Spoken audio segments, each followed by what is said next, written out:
What's up guys, Intentional back with yet another video, and today we have a special one. You see, I got to thinking about why I play a balanced druid, and I ultimately found that I love its spells dealing with nature and astral stuff, but really, it's because of the Moonkin form. This giant beer gut having bird with antlers is what hooked me into the spec as a whole, but where the heck did this combination come from?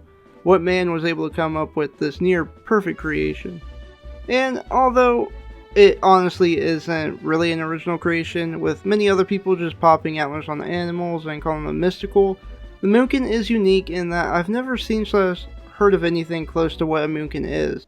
Worgans are werewolves, and there have been stories about them practically forever.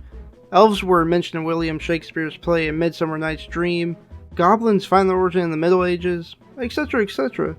But the closest thing I can think of for Moonkins is freaking Man-Bear-Pig. But after some searching, I have a rough timeline of the Moonkin and possibly found the origin of its creation. So, let's just get to the beginning of that timeline. The year is 1954 in Japan, and the bombings of Hiroshima and Nagasaki in 1945 are still fresh in the minds of many who live here. Many confused or angered by the situation try to find suitable answers or outlets for their feelings. One man named Tomoyuki Tanaka was inspired by movies such as King Kong and The Beast from 20,000 Fathoms, and wrote a movie script that would later become Godzilla. Not to be racist or anything, but Asian people. Godzilla would be seen as a metaphor for nuclear weapons, with him being nature's way of exacting revenge on mankind for the damage that it caused with its atomic bombs. The film was of course a great success, and Godzilla the monster, who himself was inspired from dinosaurs with a mix of T-Rex, Iguanodon, and Stegosaurus, would in turn inspire a whole new genre of movie called kaiju.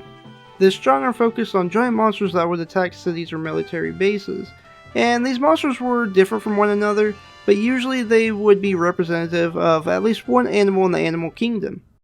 Fast forward to the 1970s and we find Gary Gygax, who played Chainmail, a tabletop game that was essentially an RPG, where you would adventure around a medieval setting with your group of heroes. Gary would always be on the hunt for new creatures to add into his campaign to give his players different challenges and different themes.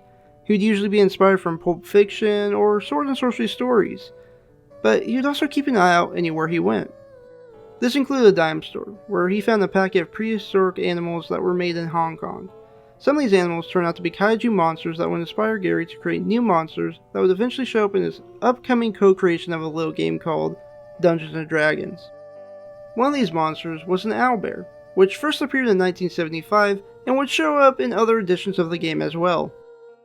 Moving on to 1991, a man named Samwise Didier is hired by Silicon and Synapse, a company that would later be called Blizzard Entertainment, and they hired him to be one of the company's first artists.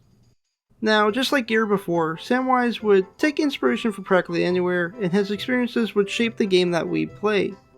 And no surprise, a lot of inspiration came from a game that he played, Dungeons & Dragons. One major thing to note is Warcraft itself. Warcraft was actually his character's name in D&D, and the entirety of the WoW franchise is named after his character. That just shows how much of his influence is actually in the game. And to go on a little tangent here, Samwise is an absolute legend. His face is the one you see in Warcraft 3 and sometimes WoW for icons. He's the lead singer in the WoW band. He's responsible for creating many of the WoW characters, including but not limited to the Pandarian race and the Moonkins.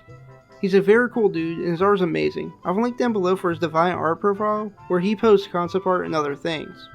Regardless of everything else he made, we do know that he made the first sketch for Moonkins, and I'm not quite sure on the date of when he made the sketch, but it was for Warcraft 3, which was released in 2002, so we do know it was 2001 or even 2000 when he did this sketch. And although it isn't stated, it is heavily implied that he was inspired by owlbears from D&D. For example, if you actually look at the World of Warcraft files, you will not find a file for actual Moonkins. The file name is actually owlbears, and I think that's what really proved it for me.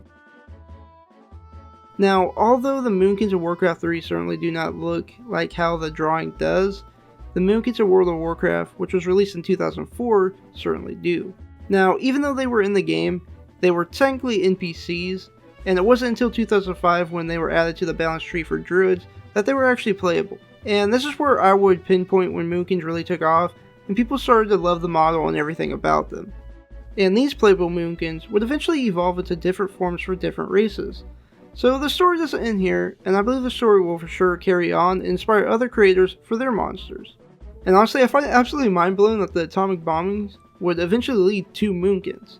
I mean, that event led to me being able to spam Moonfire to my heart's content while sitting on my fat ass.